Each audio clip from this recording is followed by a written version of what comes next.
Chapter 24 chapter 9 धोखा देने वाली टैक्टिक्स प्लान। इस प्लान को तो सीधा रिजेक्ट करना ही पड़ा, लेकिन इसने लिंसू को एक नया आइडिया दे दिया। पिछले प्लान का फेल होना इसलिए पक्का था क्योंकि एक शुए हिनकिंग ज्यादा या कम हो ये बहुत आसानी से पकड़ लिया जा सकता था। लेकिन अगर शुए हिनकिंग की क्वांटिटी ही इतनी ज्यादा हो कि एक दो इधर उधर हो जाए और कोई नोटिस ही ना करे, तब शायद ये मेथड काम कर सकता है। शेनवू कॉन्टिनेंट में 20 टेमर्स दो तरीकों से बीस्ट हासिल करते थे। एक, खरीद के कॉन्ट्रैक्ट बनाना या फिर जंगल से पकड़ना। यहाँ प्रॉपर ब्रीडिंग ग्राउंड्स नहीं थे, पर अलग अलग एग्जॉटिक बीस्ट्स के लिए नेचुरल जोन्स थे जहाँ वो ब्रीड होते और रहते। ये बीस्ट्स वाइल्ड कैटेगरी में आते थे और बीस्ट टेमर्स को खुद अपनी स्किल से उन्हें सबड्यू करना पड़ता था। बीस्ट खरीदने में नंबर एग्जैक्ट मैच होना चाहिए होता, जो ऑब्वियसली फेल हो जाता। लेकिन अगर कोई सीधा वाइल्ड जोन में जाए जहाँ शुए हेन किंग्स रहते हों, तो एक एक्स्ट्रा बीस्ट ले आना किसी को नोटिस नहीं होगा। लिंसू और क्यू की एबिलिटीज ठीक ठाक थी। वाइल्ड एरिया में जाना थोड़ा रिस्क तो रखता था, पर उससे एक्चुअली बीस्ट कॉन्ट्रैक्ट करना ही नहीं था। उसको सिर्फ इतना दिखाना था कि वो बीस्ट जोन गया था और वापस आते ही एक बीस्ट कॉन्ट्रैक्ट कर चुका है। बस एक्टिंग। इसलिए उसको अंदर तक जाने की ज़रूरत भी नहीं थी। एक सेफ सी आउटर जोन जगह ढूंढ के 1-2 घंटा रुकना, फिर वापस आ जाना, बस हो गया काम। कोई दिक्कत? बिल्कुल नहीं। प्लान अब बिल्कुल फीजिबल हो चुका था और किसी को शक भी नहीं होगा। इसी थिंकिंग की वजह से लिंसू ने आजी से मैप मांगा था। जब तक योंगनान सिटी के आसपास कोई ऐसा स्नो कवर्ड एरिया मिल जाए जो आइस टाइप एग्जॉटिक बीस्ट्स का हैबिटेट हो, लिंसू आराम से प्लान एग्जीक्यूट कर सकता था। अगर आसपास नहीं होता तो दूर जाना मुश्किल पड़ जाता। कुछ ही देर में आजी मैप लेकर आ गया और लिंसू एक नज़र देखते ही रिलैक्स हो गया। योंगनान सिटी के नॉर्थ में ही एक स्नो कवर्ड माउंटेन रेंज था, Frost fall mountain range. Ice exotic beasts के रहने के लिए परफेक्ट जगह।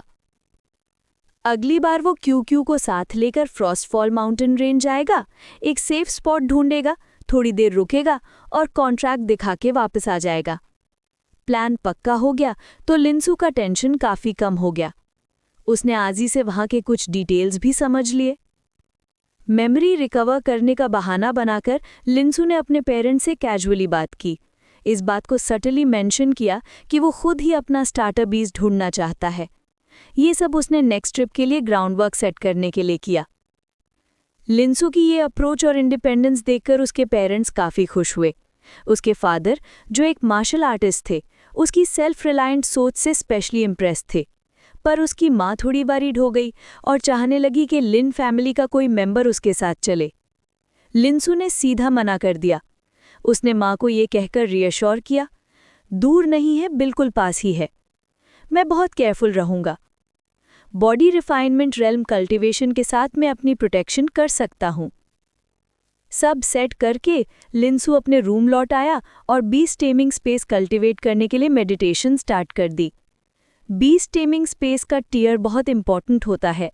यही डिसाइड करता है कि वो कितने बीस्ट कॉन्ट्रैक्ट कर सकता है और उनका मैक्स ग्रोथ स्टेज क्या होगा। क्यू को कॉन्ट्रैक्ट करने के चक्कर में उसे 2 दिन का लॉस हो गया था, जिसे अब कवर करना था। मेडिटेशन स्टार्ट करते ही लिंसू को एक और एडवांटेज याद आया, दोनों वर्ल्ड्स का ट्रैवल। रात को जब एक बॉडी थक कर सो जाती, तब दूसरी वर्ल्ड की बॉडी फ्रेश जाग जाती। मतलब जो एक दिन सबके लिए होता, वो लिंसू के लिए 2 दिन बन जाता। ये एडवांटेज उसने पहले सोचा भी नहीं था, ये तो बोनस पर्क हो गया। एक दिन शांत मेडिटेशन में गुजर गया और फिर लिंसू ने नींद में दोबारा अर्थ साइड पर आंखें खोली। Meiyang, good morning. आंखें खुलते ही क्यू तुरंत उसकी बाहों में आ गया, उसे क्यूरियस नज़रों से देखते हुए। आज का सीन कल से अलग था। अब क्यू को पता था कि उसका बीस्ट टेमर सोते ही दूसरे वर्ल्ड में चला जाता है, इसलिए उसकी आंखों में क्यूरियोसिटी चमक रही थी। मियाओ, बीस्ट टेमर, प्लान सोचा क्या? लिंसू मुस्कुराया और कहा, हाँ, सोच लिया, हम इस तरह करेंगे। फिर ये प्लान क्यूक्यू की कोऑपरेशन मांगता था, इसलिए सब पहले से डिस्कस करना जरूरी था। म्याऊं, समझ गया। लिंसू की एक्सप्लेनेशन सुनकर क्यूक्यू की आंखों में एक्साइटमेंट चमक उठी और वो जोर से सिर हिलाने लगा। क्यूक्यू को समझता देखकर लिंसू ने चैन की सांस ली। चलो, आज ट्रेनिंग कंटिन्यू करते हैं। कल हमने एक फर्स्ट ईयर एनर्जी क्यूब पूरा यूज नहीं किया था, तो आज तुम्हारे एनर्जी लेवल्स 190 बोवा से ऊपर चले जाएंगे। म्याऊं, ओके। कल की ट्रेनिंग टफ थी, लेकिन क्यूक्यू की फ्रॉस्टॉर्म कंट्रोल क्लियरली इंप्रूव हो रही थी और वो एक नया स्किल भी सीख गया था। एनर्जी क्यूब से उसकी नॉर्मल एनर्जी लेवल भी काफ़ी बूस्ट हुई। सब मिलाकर क्यूक्यू के लिए ये बहुत फ़ायदेमंद था। आज क्यूक्यू का ट्रेनिंग का एंथुसियाज्म कल के मुकाबले डबल हो चुका था। कल वाले फर्स्ट लेवल एनर्जी क्यूब का अब्जॉर्प्शन कंप्लीट नहीं हुआ था। लिंसू ने क्यूक्यू का सर प्यार से सहलाते हुए एक्सप्लेन किया, पेट एनर्जी अब्जॉर्प्शन कर्व के हिसाब से तुमने अभी तक सिर्फ 70% ही अब्जॉर्ब किया है। तुम्हारे बॉडी में अभी भी 30% एनर्जी पूरी तरह यूटिलाइज नहीं हुई है। ये कहकर लिंसू ने कम्युनिकेटर पर फॉर्मूलाज और कर्व्स ओपन किए क्यूक्यू को समझाने के लिए। हाई स्कूल का थ्योरी था, लिंसू तो पहले ही मास्टर कर चुका था। क्यूक्यू ने तुरंत फैनगर्ल मोड में उसकी तरफ देखा। कैसा होता होगा जब तुम्हारा बीस टेमर एक टॉप ग्रेड एकेडमिक टॉपर हो? मियाओ, तो फिर पूरी अब्जॉर्प्शन कैसे होगी? एक्स्ट्रा ट्रेनिंग से, लिंसू ने कामली बोला। इस वक्त तुम्हें अपनी फिजिकल स्ट्रेंथ कंप्लीटली एग्जॉस्ट करनी पड़ेगी ताकि बॉडी एक्यूमुलेटेड एनर्जी को फोर्सफुली अब्जॉर्ब करे। इसलिए आज ट्रेनिंग टाइम 4 आवर्स होगा और फ्रॉस्टॉर्म की फ्रीक्वेंसी भी बढ़ेगी। मियाओ, लेकिन अगर मेरी एनर्जी रिकवर ही नहीं हुई तो? उसका सल्यूशन सिंपल है, लिंसू मुस्कुराया। आज बिगिनर आइस स्नो ग्राउंड नहीं जाएंगे, सीधा इंटरमीडिएट ट्रेनिंग राउंड चलेंगे। वहाँ आइस स्नो एनर्जी ज़्यादा होती है, तुम्हारा रिकवरी स्पीड भी फास्टर हो जाएगा। लिंसू ने कम्युनिकेटर का कैलकुलेटर ऑन किया, कुछ कैलकुलेशंस की, फिर बोला, हर 10 मिनट में तुम्हारी फ्रॉस्टॉर्म के लायक स्ट्रेंथ रिकवर हो जाएगी। मतलब 24 घंटे में तुम 24 बार फ्रॉस्टॉर्म कास्ट कर सकते हो। स्किल प्रोफिशिएंसी बहुत तेज बढ़ेगी। Miao, double practice? Level I से लेवल 2 तक स्किल को अपग्रेड करने के लिए मिनिमम 1000 रेपिटेशंस चाहिए, कुछ स्पेशल स्किल्स को और भी ज़्यादा। लिंसू थोड़ा रुक के बोला, कल तुमने जो स्नो ब्लो सीखा ना, वो स्पेशल स्किल्स में आता है। लेवल 2 पर जाने पर उसकी क्वालिटी चेंज होती है, इसलिए स्नो ब्लो को लेवल 2 तक ले जाने के लिए practice count tens of thousands तक जा सकता है। Meow meow, tens of thousands? क्यूक्यू का एक्सप्रेशन धीरे धीरे हॉरर मूवी जैसा हो गया। तो इसलिए मेहनत करनी पड़ेगी, लिंसू ने टीजिंग टोन में कहा। मैं तुम्हें नए स्किल्स सिखाने का प्लान कर रहा था, पर अभी ये 3 स्किल्स ही तुम्हारा पूरा ट्रेनिंग टाइम खा जाएंगे। इसलिए डिसाइडिंग दिस, जब तक तुम इन 3 स्किल्स को लेवल 2 तक नहीं ले जाते, कोई नया स्किल नहीं मिलेगा। म्याओ, नहीं चलेगा। ये सुनते ही क्यूक्यू ने तुरंत जोर से सर हिलाया। कल स्नो ब्लो सीख के जो टेस्ट मिला था नया स्किल का मज़ा, वो छोड़ने वाला नहीं था। और जब पता चला कि और भी स्किल्स बाकी हैं, तो क्यूक्यू के अंदर तो टर्बो मोटिवेशन ऑन हो गया। स्किल को लेवल 2 चाहिए, कर लूँगा। ट्रेनिंग वॉल्यूम बढ़ाना है, कर लूँगा। लिंसू की बाहों से कूदकर क्यूक्यू सीधा दरवाजे की तरफ भागा, पलटकर एक्साइटेड एक्सप्रेशन से बोला, म्याओ म्याओ, 20 टेमर, जल्दी करो, चलो ट्रेनिंग। अरे वाह, लिंसू ने कम्युनिकेटर बंद किया और डोर पर इम्पेशेंटली थम्पिंग क्यूक्यू को देखकर मुस्कुरा दिया। हाँ, उसने मोटिवेशन बढ़ाने के लिए पर्पसली ये सब बोला था। 20 टेमर्स का एक कॉमन टेक्निक होता है, गोल्ड रिवॉर्ड मेथड। बस इफेक्ट थोड़ा ज़्यादा ही इम्पैक्टफुल हो गया लगता है। कोई जल्दी नहीं है, लिंसू ने हेल्पलेस स्माइल के साथ कहा। ट्रेनिंग से पहले एनर्जी रिप्लेनिश करना ज़रूरी है। पहले ब्रेकफास्ट करते हैं, फिर एसोसिएशन चलेंगे। कभी कभी ओवरली मोटिवेटेड पेट भी 20 टेमर को ठका देता है, क्योंकि ट्रेनिंग तो 20 टेमर को भी करनी होती है। तो फाइनल डिसीजन, आज का ब्रेकफास्ट 4 बड़े meat buns, 2 cup soya milk, 1 meat bun extra और लंच स्किप भी हो सकता है। चैप्टर 26, चैप्टर 10 वेल्थ के नए रास्ते। क्यों आज कमाल का था, बहुत मेहनत की तुमने। वेलफेयर सेंटर वापस जाते हुए लिंसू ने क्यू को अपनी बाहों में उठा रखा था, उसके फ्लफी हेड को जेंटली सहलाते हुए।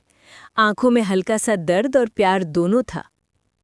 आज क्यू की ट्रेनिंग शेड्यूल कल से काफ़ी हैवी थी।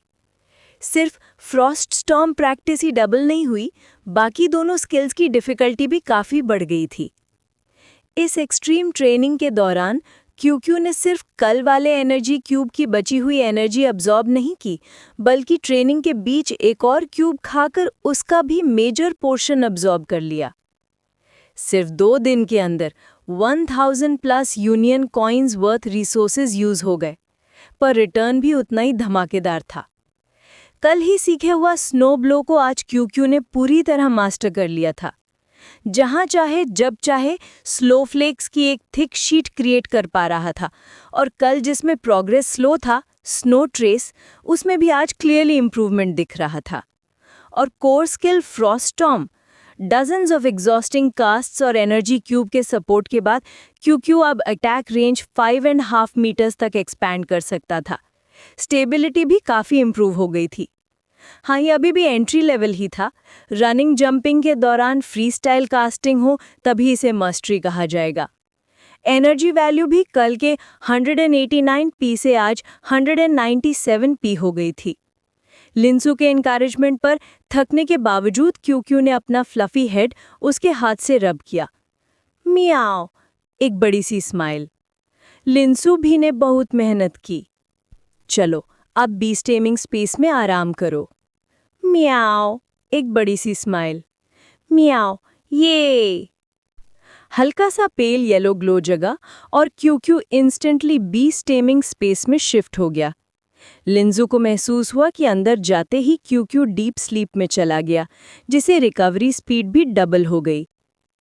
वो मुस्कुरा दिया, पर जैसे ही उसने अपनी पॉकेट में बचे एनर्जी क्यूब्स को फील किया, उसकी स्माइल हल्की सी फ्रीज हो गई।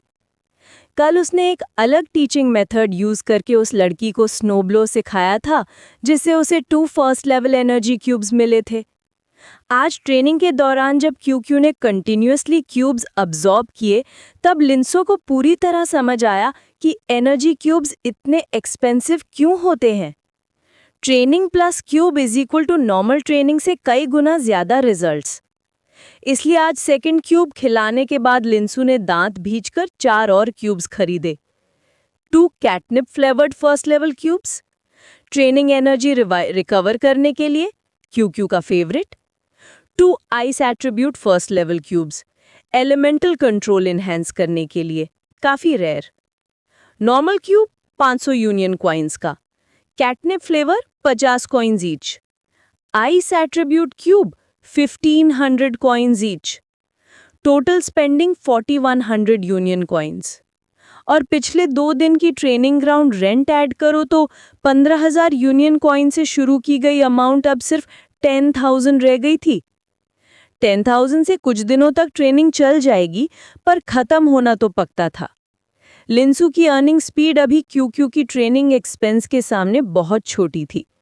पुराना मनी सेविंग लाइफस्टाइल फॉलो करके सर्वाइव करना इम्पॉसिबल था।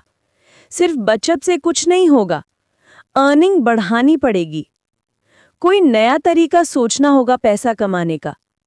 अमीर बनने के लिए नहीं, सिर्फ अपने और क्यू के ट्रेनिंग एक्सपेंसेस कवर करने के लिए।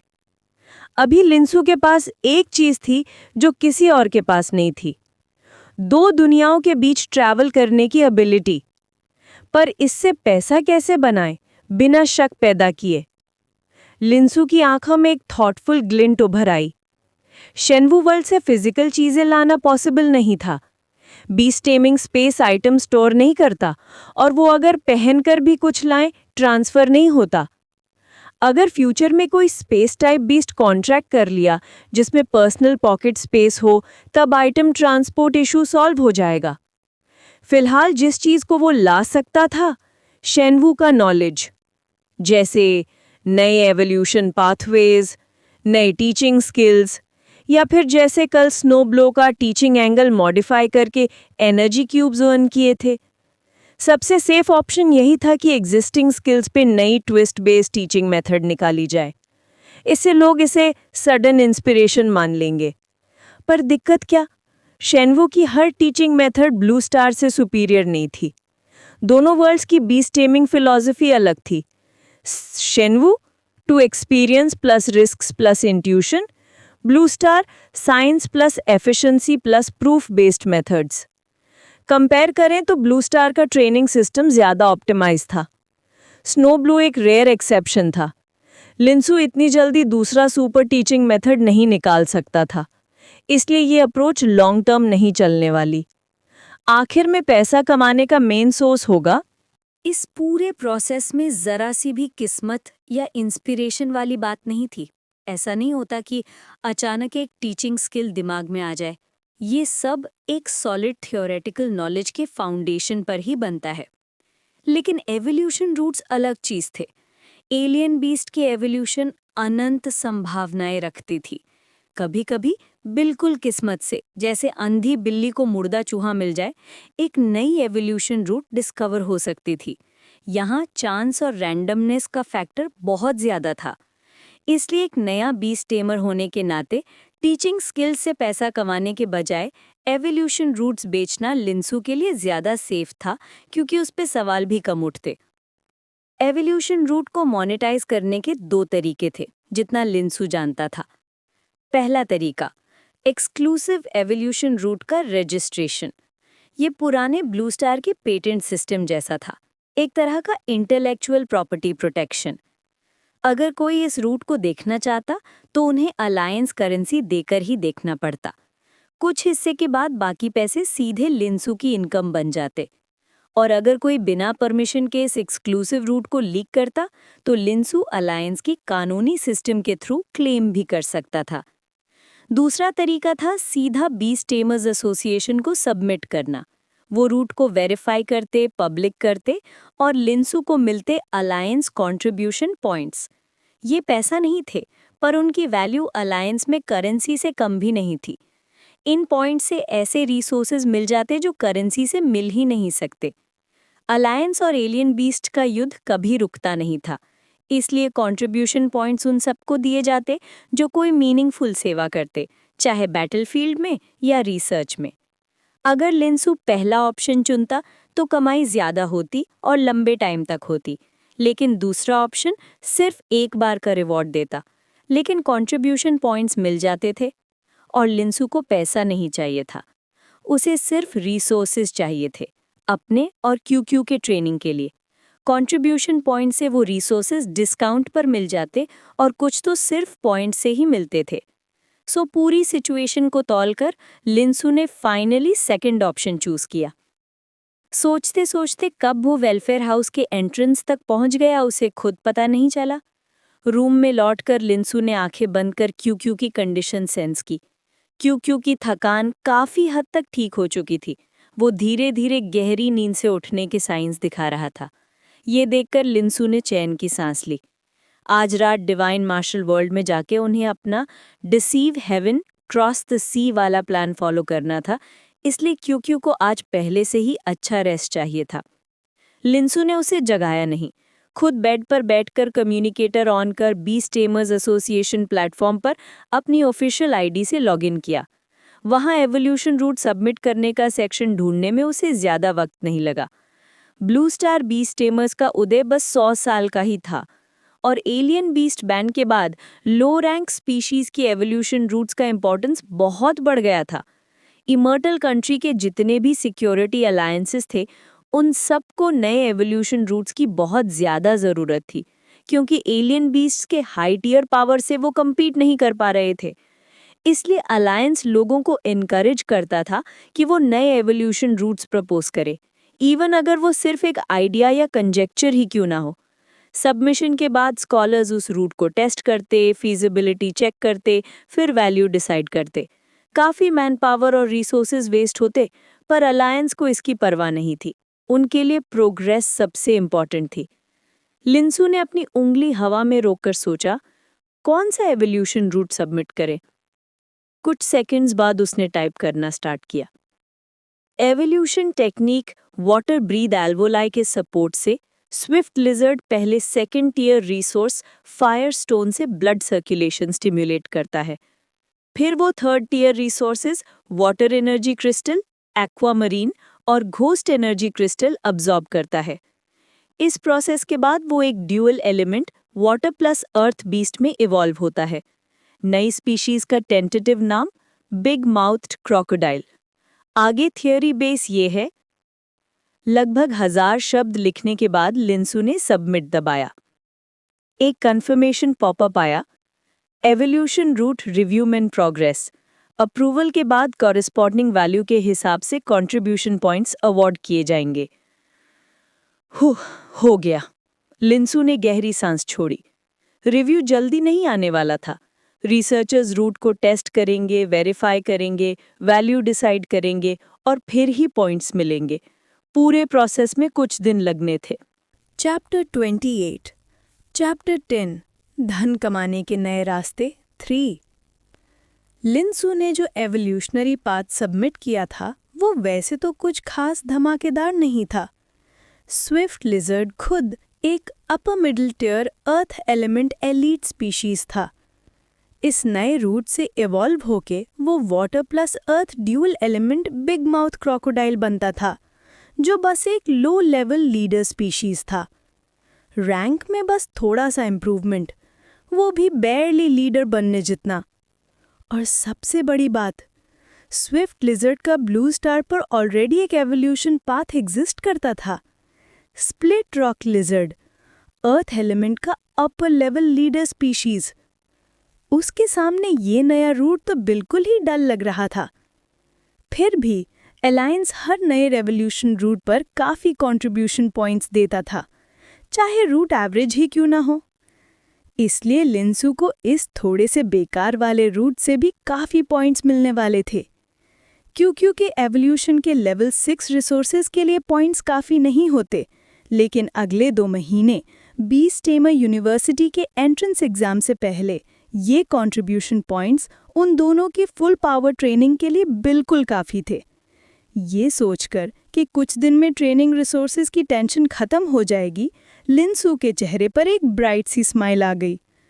उसने धीरे से आंखें बंद की और क्यूक्यू से कम्युनिकेट किया, जो अब फुली रिकवर्ड हो चुका था बी स्टेमिंग स्पेस के अंदर। क्यूक्यू, अब तुम्हें डिवाइन मार्शल वर्ल्ड ले जाने का टाइम आ गया है। मियाओ, बहुत एक्साइटेड हूँ। बस एक्साइटेड मत हो, हमारा प्लान याद है ना? मियाओ, टेंशन मत लो, सब याद है। क्यूक्यू ने कॉन्फिडेंट टोन में रिप्लाई किया, सब कंट्रोल में है। ये देखकर लिंसू ने कम्युनिकेटर साइड में रखा, बेड पर लेटा और आंखें बंद कर ली। पर कुछ देर बाद भी उसे नींद नहीं आ रही थी। शायद अभी अभी एवोल्यूशन रूट सबमिट किया था, एक्साइटमेंट ने उसे हल्का इंसोम्निया दे दिया था। ये तो गलत है, लिंसू ने हेयर स्क्रैचिंग मोड में सोचा। उसे याद आया क्यूक्यू के एवोल्यूशनरी फॉर्म आइस एलिमेंट के साथ स्पिरिट एलिमेंट भी रखती है। स्पिरिट एलिमेंट की टीचिंग एबिलिटीज में हिप्नोसिस नहीं होता। यार, क्यूक्यू को जल्दी इवॉल्व करवाना पड़ेगा, कम से कम तब तो मैं जब चाहूँ सो सकता हूँ। 1 भेड़, 2 भेड़, शीप काउंटिंग मोड ऑन।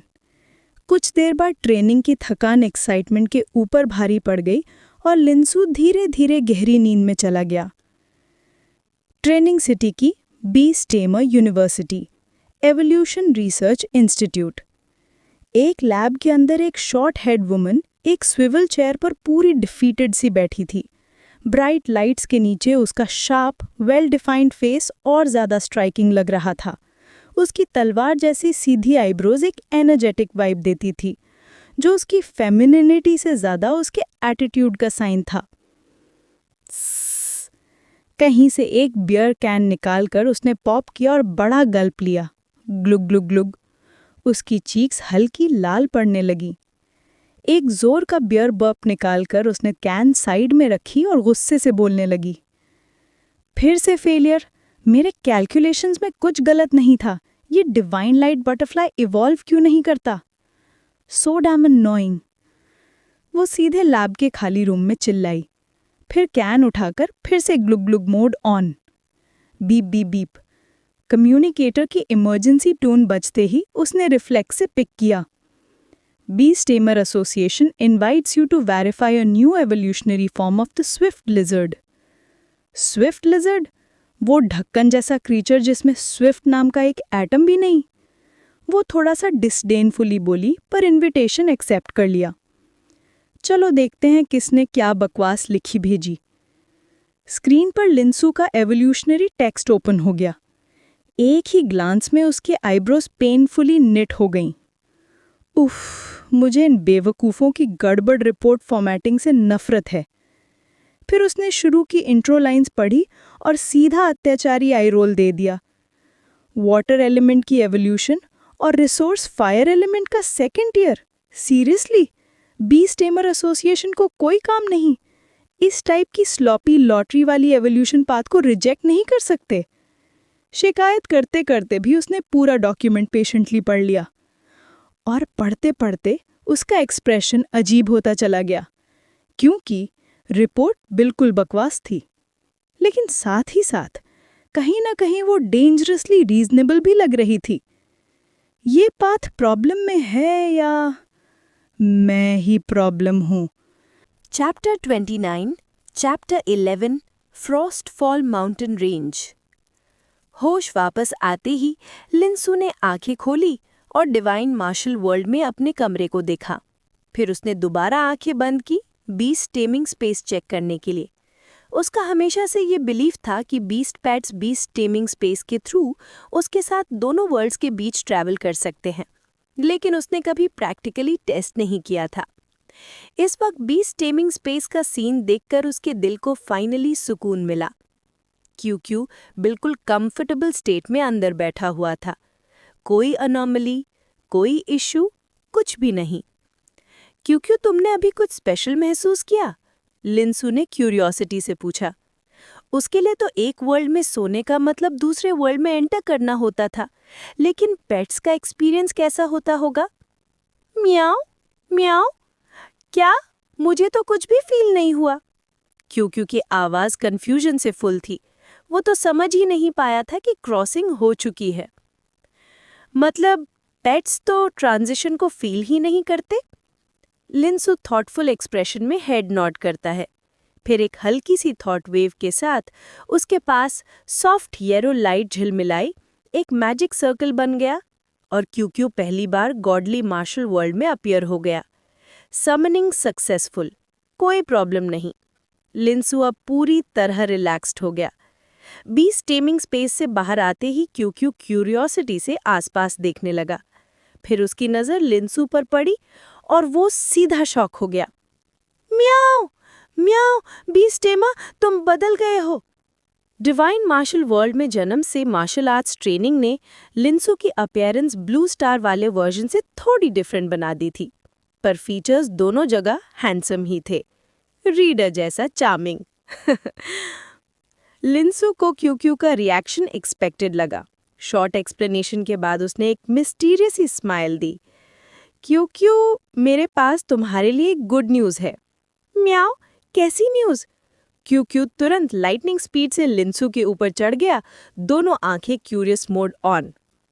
लिंसू ने बेड के पास रखी बीस्ट इंट्रोडक्शन बुक उठाई, मार्क्ड पेज खोला और क्यू को दिखाया। तुम्हारी एक एवोल्यूशनरी टाइप भी है। क्यू के स्टंट फेस को देखकर लिंसू हंस पड़ा। वो अभी तक क्यू को नहीं बता पाया था क्योंकि वो उसे डिवाइन मार्शल वर्ल्ड में लेकर ही नहीं आया था।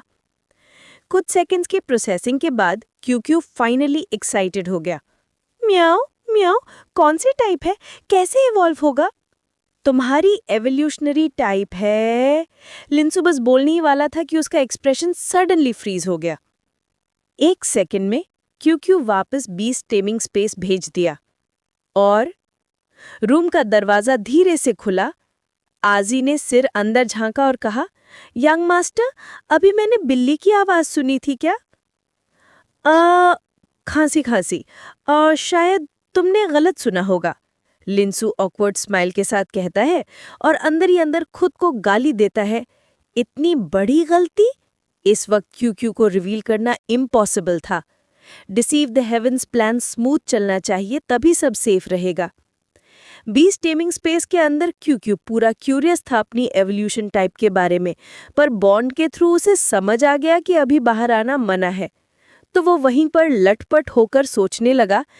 बीस्ट टेमर ने बोला मुझे एवोल्यूशनरी टाइप है, मैं क्या बनूंगा फ्यूचर में। ये सोचते सोचते वो खुशी से बीस्ट टेमिंग स्पेस में रोल करने लगा। फिर एक हल्की सी थॉट वेव के साथ उसने अपनी समूची करंट क्लास टाइप को ज्वाइन किया। आजी के साथ शॉर्ट चैट के बाद लिंसू तैयार होकर कमरे से बाहर निकला। उसने आजी को बोल दिया, कह देना माँ बाप को मैं पास वाले बीस्ट गैदरिंग एरिया चेक करने जा रहा हूँ। मैप को बाहों में दबाकर लिंसू सीधा फ्रॉस्ट फॉल माउंटेन रेंज की तरफ निकल गया। अब क्यू भी आ चुका था और वो खुद भी रिकवर हो गया था, तो डिले का कोई सेंस नहीं बचता। प्लान जितनी जल्दी स्टार्ट होगा क्योंकि उतनी जल्दी ओपनली इस वर्ल्ड में अपीयर हो सकेगा। Frostfall mountain range Yongnian city के आउटर एरिया में थी। सिटी से बाहर निकलते ही पहुंच जाते। मिस्ट और बर्फ से ढके लैंडस्केप पर कदम रखते ही लिंसू के चेहरे पर एक आराम भरी एक्सप्रेशन आ गई। We are here. अब आगे काफी सिंपल है। इस बीस्ट गैदरिंग जोन का रूल सिंपल है। सेंटर में स्ट्रॉन्ग बीस्ट रहते हैं, आउटर एरिया रिलेटिवली सेफ होता है। बस 1-2 घंटे वेट करना होता है और यूजुअली कोई डेंजर नहीं होता। ये एरिया डिजर्टेड देखकर लिंसू ने कॉन्फिडेंटली क्यू को समन कर लिया। स्नो ट्रेस जैसा टेरेन क्यू का होम फील्ड था। उसकी मदद से उन्हें एक नेचुरल आइस केव मिली, छोटी सी लेकिन विंड और फ्रॉस्ट से बचने के लिए परफेक्ट। अंदर सेटल होकर लिंसू ने बीस्ट इंट्रोडक्शन बुक निकाली और क्यू को गोद में बिठाकर बोला, चलो अब तुम्हारी फ्यूचर एवोल्यूशन के बारे में बात करते हैं। म्याओ, ये स्नोफील्ड समवेयर अहेड। बर्फ से ढकी विल्डरनेस में एक प्योर व्हाइट क्रीचर साइलेंटली दौड़ रहा था, कैट और टाइगर का हाइब्रिड जैसा, एक्सट्रीमली निम्बल। छोटी गोल ears, stubby tail, strong powerful limbs और उसके फुटस्टेप्स के नीचे बर्फ में ब्लूमिंग आइसी फ्लावर्स, पर एक भी ट्रैक पीछे नहीं छोड़ा। ये था स्नो लिंक्स, सेकंड टियर तक evolve commanding species. Snow trace से नाम पाने वाले बीस्ट्स में स्नो हेन किंग फेमस था, लेकिन स्नो ट्रेस स्किल सिर्फ उसी का एक्सक्लूसिव नहीं था। आगे कुछ डिस्टेंस पर एक छोटा सा बीस्ट स्नो रैबिट जैसा पर 3 लंबी टेल्स के साथ अपनी ईयर्स ट्विच करके डेंजर सेंस करता है और पूरी स्पीड से भागना शुरू कर देता है। जब तक वो शिकार को महसूस कर पाता तब तक देर हो चुकी थी। उसकी स्पीड स्नोलिंक्स के सामने कुछ भी नहीं थी। दोनों के बीच का फासला आंखों के सामने ही कम होता जा रहा था। घबराए हुए शिकार ने बिना सोचे समझे स्नो प्लेन्स के आउटर एज की तरफ भागना शुरू कर दिया और इस दौरान विल्डरनेस के गहरे इलाके से आया वो दरिंदा भी उसके पीछे पीछे खिंचता चला आया। जब शिकार स्नोलिंक्स के अटैक रेंज में आया, उसकी आंखों की काली गुफाएं और भी सक्रिय हो गई, जैसे पूरे शिकार का साया उनमें समा जाए। एकदम से स्नोलिंक्स हवा में उछलता हुआ ऊपर चढ़ा। उसके स्ट्रॉन्ग फोर क्लॉज पर आइसी ब्लू चमक उभर आई। एक ही बार में उसने अपने पंजों से एक डरावना 10 मीटर लंबा आइस क्लॉ शैडो सामने फेंका। कोई सस्पेंस ही नहीं था। शिकार पल भर में ही टुकड़े टुकड़े हो गया। जान निकलने का मौका तक नहीं मिला। ये स्नोलिंक्स का दूसरा टैलेंट स्किल था, आइस ट्रेस क्लॉ। जमीन पर लैंड करते ही भूखा स्नोलिंक्स तुरंत उस गर्मागर्म लाश पर झपटा मारकर उसे चबाने लगा। ग्रर, गरम हो तो और मजा आता है। कुछ देर खाने के बाद उसकी आंखों में अभी भी कुछ बेचैनी थी। वो अभी भी भूखा था। एक बार फिर उसकी आंखों की प्यूपल्स सक्रिय हो गए, जैसे आसपास के स्नोफील्ड को छानकर देखता हुआ नया शिकार ढूंढते हुए। थोड़ी देर बाद ग्रर, मैं आ कहाँ गया हूँ? आई थिंक 1 घंटा हो गया होगा। लिंसू ने आइस केव से सर बाहर निकालकर आसमान देखा और बोले, चलो क्यू, अब हम बाहर जा सकते हैं। म्याऊ म्याऊ, चलो निकलते हैं। क्यों अब अपने फ्यूचर एवोल्यूशन के बारे में सब समझ गया था और उसका एटीट्यूड पहले से थोड़ा ज़्यादा रॉयल हो गया था। जैसे कह रहा हो, मैं क्यों फ्यूचर में एक सॉवरेन रेस बनने वाला हूँ। उसकी आंखों में फक्र नाच रहा था। लिंसू ने धीरे से उसके सर पर थपथपाया। ज्यादा उड़ मत, अभी इवॉल्व नहीं हुआ है तू। एवोल्यूशन का रास्ता लंबा होता है, पावर और एक्सपीरियंस दोनों जमा करना पड़ता है। म्याऊं, ठीक है। क्यों के एटीट्यूड को ठीक होते देख लिंसू ने राहत की सांस ली। लड़ाई और सर्वाइवल दोनों में ईगो बड़ी खतरनाक होती है, और क्यों के अंदर थोड़ा सा भी प्राइड का बीज था तो उसे अभी ही निपटना जरूरी था। अब जबकि उसका ट्रिक सक्सेसफुली काम कर चुका था और सबको ये पता चलने वाला था कि फ्रॉस्टफॉल माउंटेन रेंज से उसे क्यों मिला है, तो बस घर लौटना बाकी था। ये सोचकर लिंसू आइस केव से बाहर निकल पड़े, युंगनान शहर के रास्ते पर। बस कुछ ही कदम चले थे कि क्यों के कान हिल गए। म्याऊ म्याऊ, कोई आ रहा है। हाँ, लिंसू ने तुरंत आसपास से नजर दौड़ाई और दूर एक सफेद साया बिजली की तेज सीधा उनकी तरफ आ रहा था। अपनी बॉडी रिफाइनमेंट रेल्म की विजन की वजह से लिंसू उसका शेप बैरली देख पाए। Snow links. उसका चेहरा तुरंत उतर गया। ये एक हाई रैंक सॉवरेन रेस थी और इसकी स्पीड क्यों से कई गुना ज्यादा। ये कोई जुवेनाइल बीस्ट नहीं था, ये इलीट स्टेज बीस्ट था। क्यों ने भी अपना सर बाहर निकाला। उसकी आंखों की प्यूपल्स भी नीडल की तरह पतली हो गईं, सीधा स्नोलिंक्स की आंखों से टकराते हुए। अगला ही पल क्यों ने एक बड़ा सा फ्रॉस्ट स्नो स्टॉर्म उसकी तरफ उगल दिया। स्नोलिंक्स ने जोर से गार्ड की, लेकिन स्टॉर्म ने उसके लीप को थोड़ा डिस्टर्ब कर दिया। बर्फ के फूल उसके घने फर के बीच से घुसते हुए छोटी छोटी खरोंचें छोड़ गए। लेकिन ये स्नोलिंक्स इलीट स्टेज का था। क्यों का अटैक उसके लिए सिर्फ सुपरफिशियल वुंड्स जैसे ही थे। स्टॉर्म ने बस उतना ही किया जितना जरूरी था, लिंसू को पैनिक से बाहर लाने के लिए। लिंसू ने क्यों को गले लगाया और बिना बल भर सोचे भागना शुरू किया, सीधा युंगनान शहर की तरफ। बीस्ट गैदरिंग एरिया के रूल्स सिंपल थे। यहाँ बीस्ट अगर इंसान को मारे तो इंसान की गलती, लेकिन बीस्ट अगर गैदरिंग एरिया से बाहर जाकर किसी को मारे तो उस बीस्ट को तुरंत मार दिया जाता है। मतलब जैसे ही वो बॉर्डर क्रॉस कर लेता, स्नोलिंक्स पीछे आने की हिम्मत नहीं करता। क्यों रेडी रहना, फ्रॉस्टॉर्म कभी भी छोड़ना पड़ सकता है। म्याऊ, समझ गया। इसकी स्टैमिना बस एक और स्टॉर्म की इजाजत देती है। पीछे स्नोलिंग्स के वोन्स इलीट वाइटैलिटी के कारण तुरंत भर रहे थे। इचिंग और बर्निंग सेंसेशन ने उसे और भी फ्यूरियस कर दिया। उसकी आंखों की प्यूपल सक्रिय होकर लिंसू पर टिक गई, लेकिन जैसे ही उसने युंगनान शहर को नजदीक देखा, उसकी आंखों में एक हल्की सी हिचकिचाहट उभर आई। फिर भी उसने अपनी स्पीड और तेज कर दी।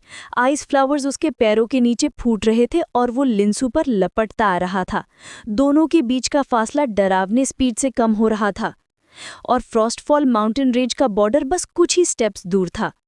जैसे ही लिंसू ने बॉर्डर लाइन पर कदम रखा, स्नोलिंक्स ने एक गुस्से भरी गांड मारी और उसी गुस्से के साथ उसने एक आइस ट्रेस क्लॉ सीधा लिंसू के पीठ पर छोड़ दिया। लिंसू चिल्लाए, now. Chapter 31 Frostfall mountain range part 3 म्याऊ। Frost storm. क्यों का फ्रॉस्ट स्टॉर्म सीधा उस आइस ट्रेस क्लॉ से टकरा गया जो लिंसू की पीठ को चीरते हुए नीचे गिर रहा था। लिंसू पूरी ताकत खत्म हो चुकी थी। क्यों को जोर से गले लगाए अपने आप को कर्ल करके उस अटैक को झेलने की कोशिश कर रहा था। अगला ही पल उसकी पीठ में एक तेज छाती चीर देने वाली दर्द की लहर फूट पड़ी। आइस ट्रेस क्लॉ फ्रॉस्टॉर्म से थोड़ा कमजोर जरूर हुआ था, लेकिन एलीट स्टेज स्नोलिंक्स और क्यों की ताकत में जो फर्क था वो पहाड़ों जैसा था। कमजोर होने के बावजूद अटैक इतना जोरदार था कि इंसान को चिथड़े चिथड़े कर दे। स्नोलिंक्स ने अहंकार से बॉर्डर की ओर पैर बढ़ाए, सोच रहा था कि इन दोनों को घसीट कर वापस अपनी टेरिटरी में ले जाएगा। लेकिन तभी पूरा फ्रॉस्टफॉल माउंटेन रेंज का स्नोफॉल एकदम से रुक गया। हवा भारी हो गई, जमीन का रंग पीला पड़ गया और एक ऐसी प्रेजेंस नीचे उतरना शुरू हुई जिसने आत्मा तक को हिला दिया। अगला ही सेकंड एक पहाड़ जितना बड़ा सुनहरा ईगल अकस्मात तौर पर नजर आया। उसके फेदर्स तलवारों की तरह चमक रहे थे, डेंजरस, शार्प, बेहद ठंडीले। उसके तलों को हम बस देखकर ही समझ गए कि अगर वो पूरी शिद्दत से मारे तो हवा को 2 टुकड़े कर दे। और उस वहशी टाइटैनिक क्रीचर के ऊपर एक आदमी खड़ा था। वो आदमी शांत नज़र से स्नोलिंग्स को देख रहा था, जो उसकी प्रेजेंस के नीचे दबकर बिल्कुल हिल नहीं पा रहा था, डर से बेहोश होने के करीब। उस आदमी ने हल्की सी आवाज़ में कहा, लकी हो तुम, एक कदम और तो यहीं तुम्हारी लाश पड़ी होती। फिर थोड़ा रुककर कह दिया, बाउंड्री क्रॉस नहीं की तुमने, अब भाग जाओ। प्रेशर एकदम से गायब हो गया। स्नोलिंग्स ने 2 बार सोचा भी नहीं, बस पूरी जान लगाकर फ्रॉस्टफॉल माउंटेन रेंज के डीप रीजन की तरफ भाग गया। उस आदमी ने जायंट ईगल से नीचे जंप किया और जमीन पर झुककर लिंसू को देखा, जिसका चेहरा दर्द से टेढ़ा हो चुका था और पूरा शरीर थरथरा रहा था। उसके पीठ के घाव इतने गहरे थी कि हड्डियां तक दिख रही थी, और उसके हाथों में क्यू जो बिल्कुल बच्चा सा महफूज था।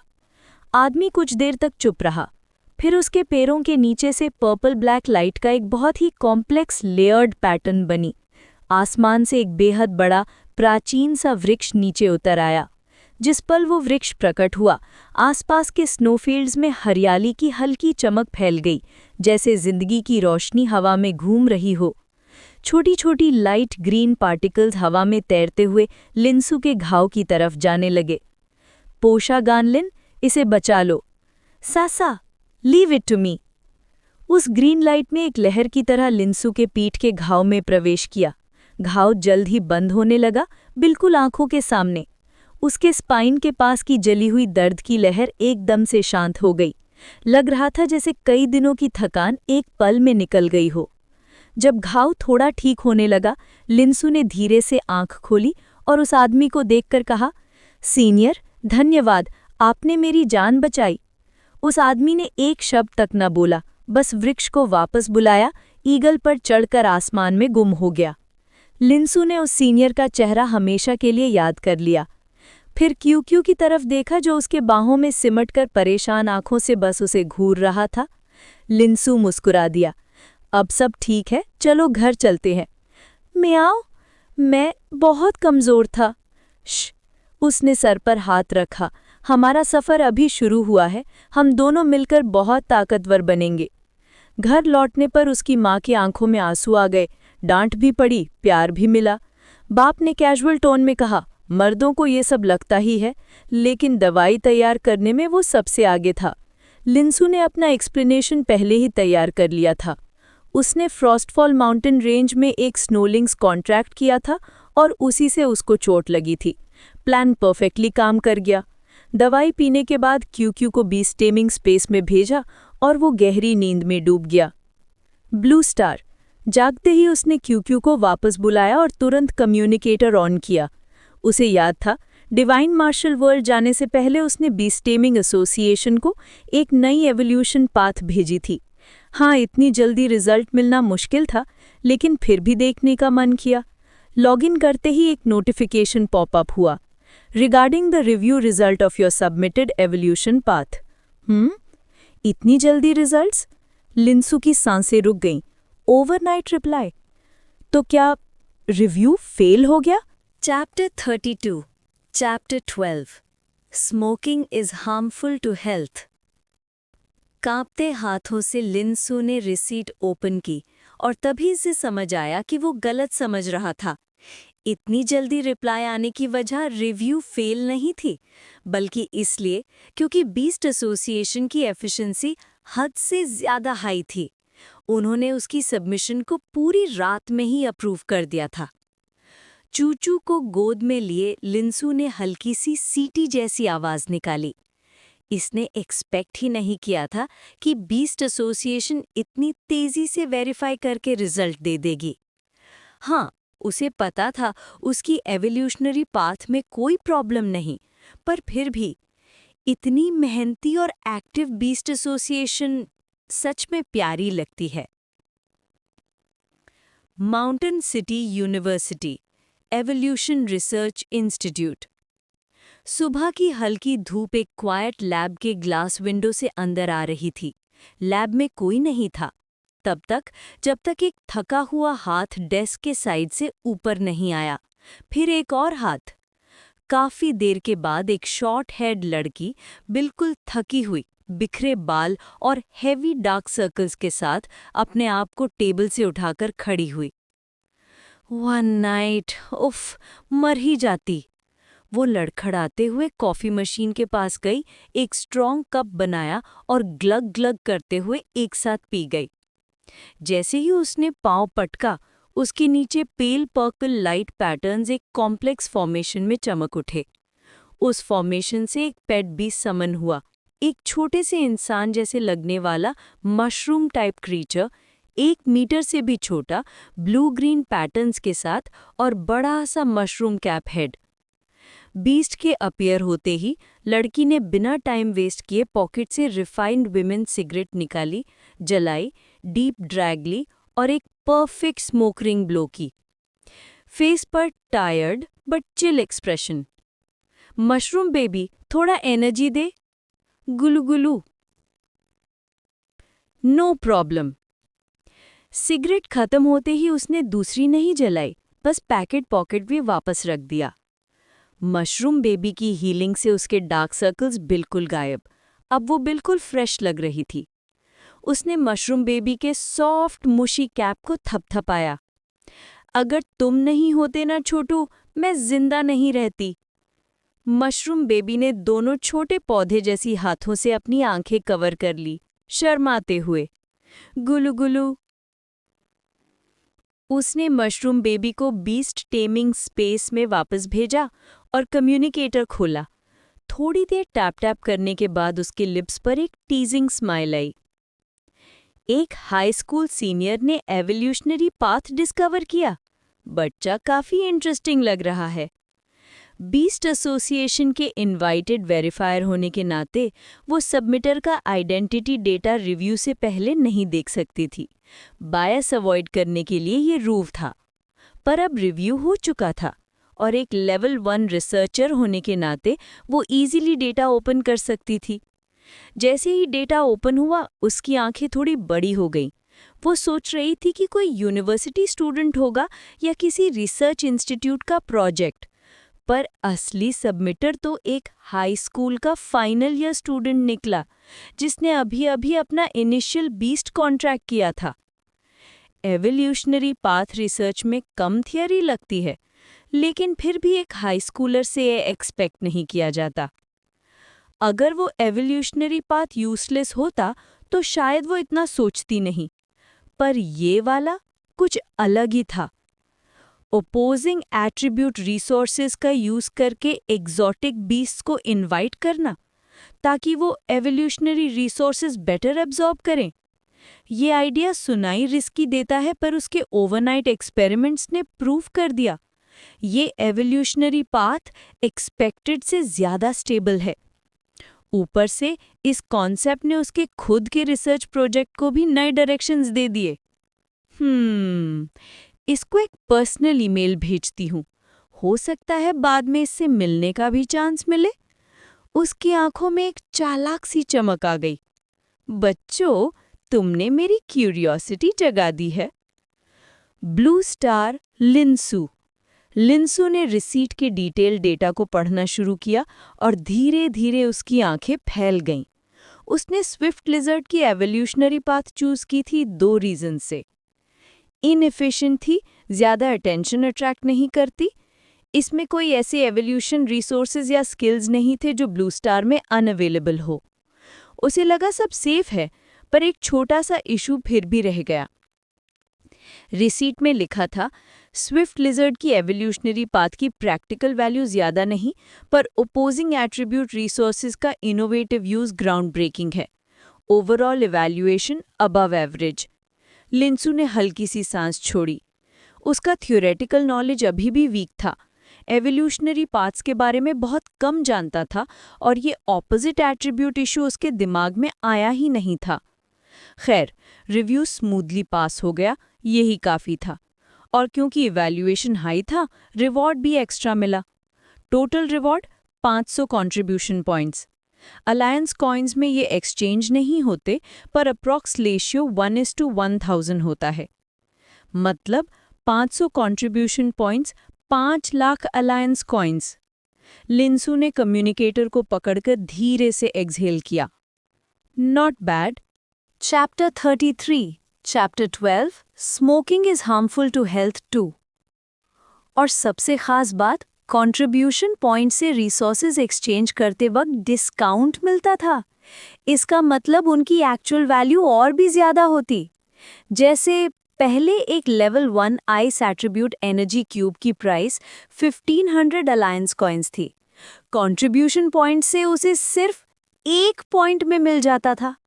इतने सारे कंट्रीब्यूशन पॉइंट्स लिंसू और क्यूक्यू के ट्रेनिंग के लिए काफी टाइम तक इनफ थे। ये सोचकर लिंसू ने क्यूक्यू को उठाकर हवा में उछाला। क्यूक्यू, हम अमीर हो गए। म्याऊ, मतलब हम अब ज्यादा एनर्जी क्यूब्स ले सकते हैं? चलो अभी ऑर्डर करते हैं। लिंसू ने एक्साइटमेंट में हाथ हिला दिया। कंट्रीब्यूशन पॉइंट्स के बेनिफिट्स थे रिसोर्सेज पर डिस्काउंट, एनर्जी क्यूब्स अब ब्रीडिंग क्यूब्स के फ्लेवर्स फ्री, डायरेक्ट बी स्टेमर एसोसिएशन वेबसाइट से परचेज और फ्री डिलीवरी। हाँ, फ्री शिपिंग ही असली बात थी। शिपिंग का पैसा बच जाए तो वो 2 कप सोय मिल्क वाला ब्रेकफास्ट आराम से ले सकता था। लिंसू और क्यूक्यू दोनों कम्युनिकेटर के स्क्रीन के बिल्कुल पास चिपक कर बैठ गए और कुछ ही मिनट में ट्रेनिंग रिसोर्सेज से पूरा शॉपिंग कार्ट भर दिया। लगभग 50 कंट्रीब्यूशन पॉइंट्स एक साथ स्पेंड करने के बाद लिंसू का मूड 100/100 हो गया। क्यूक्यू कम्युनिकेटर की तरफ थोड़ी जलती सी नजरों से देख रही थी तो लिंसू के दिमाग में एक आइडिया आया। क्यूक्यू, तुझे ये एक पेट लिटरेसी वीडियो कोर्स दिला दूं? म्याऊ, मतलब काम का होगा? हाँ, जब तू पढ़ना सीख जाएगी ना, मैं तुझे एक नया कम्युनिकेटर खरीद दूंगा। फिर तू खुद मेरे अकाउंट से एसोसिएशन वेबसाइट पे शॉपिंग कर सकती है। शॉपिंग? खुद? क्यूक्यू तुरंत एक्साइटेड हो गई। म्याऊ, चाहिए मुझे। पक्का? लिंसू मुस्कुराया। ट्रेनिंग से थक जाए तो वीडियो कोर्स देख लेना, धीरे धीरे पढ़ना आ जाएगा।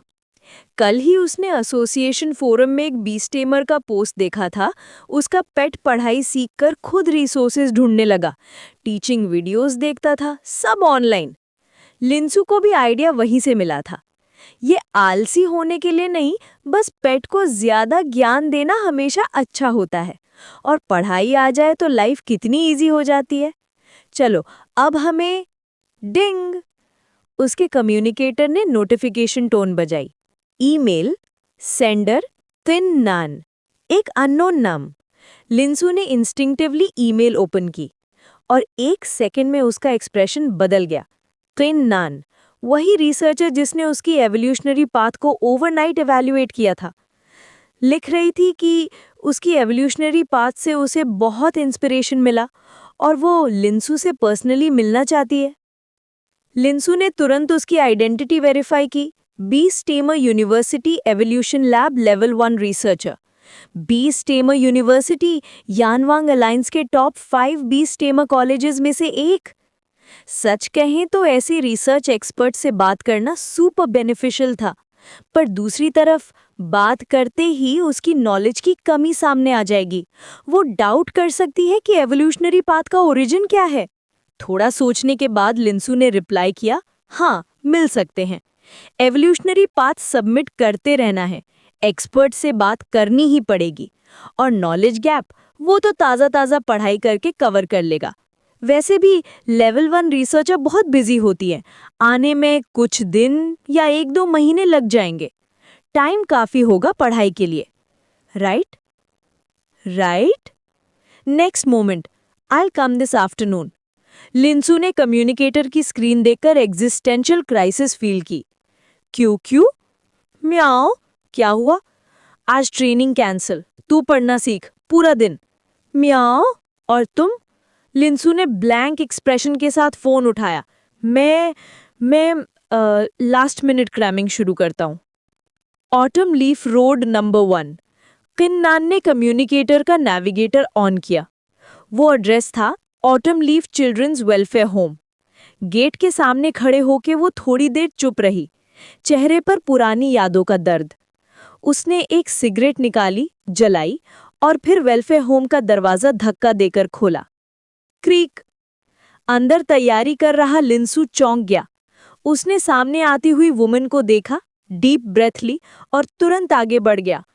आप researcher Qin Nan? I am not that old. Respect छोड़ो, रिलैक्स। मैं तुमसे ये नहीं पूछने वाली कि तुमने एवोल्यूशनरी पाथ कैसे डिस्कवर किया। लिंसू, ट्रिपल क्वेश्चन मार्क? ऐसे बोलकर कोई रिलैक्स होता है क्या? बैठ जाओ। किन्नान कोर्टयार्ड में आराम से बैठ गई। उसकी नजर टेबल पर रखी किताबों पर गई। Principles of beast evolution, detailed analysis of swift lizard, water breath alveoli evolution technique. अच्छी प्रिपरेशन है। 2 सेकंड की साइलेंस के बाद उसने स्मक किया। पर तुम्हें इनमें से कुछ भी नहीं चाहिए। लिंसू, साइलेंस। किन्नान ने सीधा उसकी आंखों में देखकर बोला, मुझे बस ये बताओ कि तुम्हारे हिसाब से एक लाइट एट्रीब्यूट पेट फायर एट्रीब्यूट कैसे ले सकता है? आगे का चैप्टर जानने के लिए अगली एपिसोड सुने।